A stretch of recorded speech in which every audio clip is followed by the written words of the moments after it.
अस्सलाम वालेकुम, आप देख रहे हैं अल-हिजाज़ टीवी HD। आइए नजर डालते हैं आज की अहम खबर पर। मज़ीद खबरों के लिए विजिट करें हमारी वेबसाइट www.alhijaznews.hd.tv और www.alhijaznews.hd.s पर। रावलपिंडी से मलक ज़ाहिद क़य्यूम की रिपोर्ट के मुताबिक 28 साला नौजवान की मौत पुलिस के लिए मुअम्मा बन गई। 10 दिन गुजर गए, रावलपिंडी पुलिस की तरफ से केस में कोई पेशरफत सामने ना आ सकी। 28 साला जुनैद शाह की 22 सितंबर की रात को इसके ससुराल के घर थाना नसीराबाद की हदूद में 2 गोलियां लगी, जिससे खून में लथपथ नाश बरामद हुई थी। मकतूल 2 बच्चों का बाप होने के साथ सरकारी मुलाजिम भी था। पोस्टमार्टम रिपोर्ट के मुताबिक मकतूल को 2 गोलियां लगी, एक गोली कानपट्टी पर जबकि दूसरी उसके सीने पर।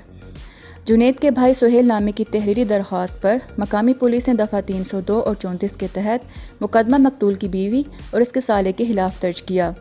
मुकदमा मुद्दई के मौक़िफ़ के मुताबिक पुलिस ने नामजद मुल्ज़मान को गिरफ्तार करने के बाद छोड़ दिया।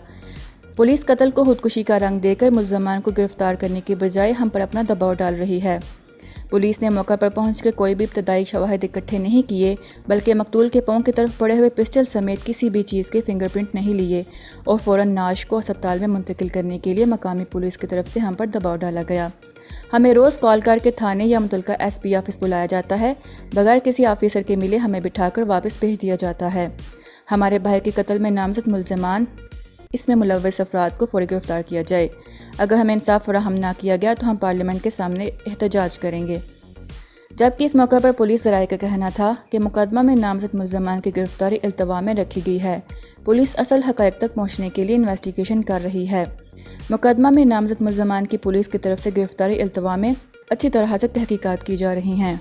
जबकि वरसा का कहना था कि वज़ीर-ए-आज़म इमरान खान और वज़ीर दाखिला शेख रशीद IG पंजाब समेत अज़हुद नोटिस देते हुए हमें इंसाफ फराहम करें। मुकदमा में नामजद मुल्ज़मान बासर हैं जो हमें भी जान से मारने की धमकियाँ दे रहे हैं। वज़ीर-ए-आज़म इमरान खान, वज़ीर दाखिला शेख रशीद IG पंजाब नोटिस लेते हुए हमें तहफ़्फ़ुज़ फराहम करें।